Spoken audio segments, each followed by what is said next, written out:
Gender insanity being pushed on our children is an act of child abuse. Very simple. Here's my plan to stop the chemical, physical, and emotional mutilation of our youth.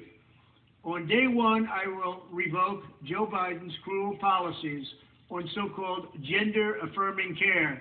Ridiculous. A process that includes giving kids puberty blockers, mutating their physical appearance, and ultimately performing surgery on minor children. Can you believe this? I will sign a new executive order instructing every federal agency to cease all programs that promote the concept of sex and gender transition at any age.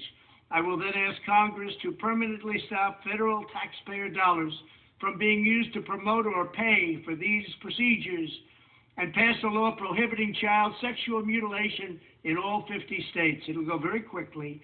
I will declare that any hospital or healthcare provider that participates in the chemical or physical mutilation of minor youth will no longer meet federal health and safety standards for Medicaid and Medicare and will be terminated from the program immediately. Furthermore, I will support the creation of a private right of action for victims to sue doctors who have unforgivably performed these procedures on minor children.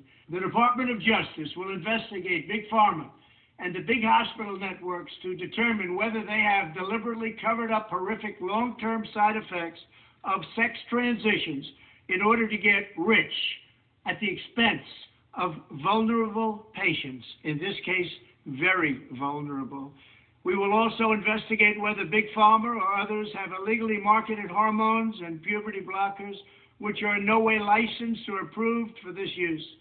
My Department of Education will inform states and school districts that if any teacher or school official suggests to a child that they could be trapped in the wrong body, they will be faced with severe consequences, including potential civil rights violations for sex discrimination and the elimination of federal funding. As part of our new credentialing body for teachers, we will promote positive education about the nuclear family, the roles of mothers and fathers, and celebrating rather than erasing the things that make men and women different and unique.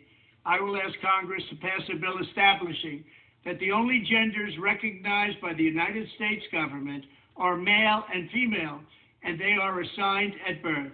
The bill will also make clear that Title IX prohibits men from participating in women's sports, and we will protect the rights of parents from being forced to allow their minor child to assume a gender which is new and an identity without the parents' consent.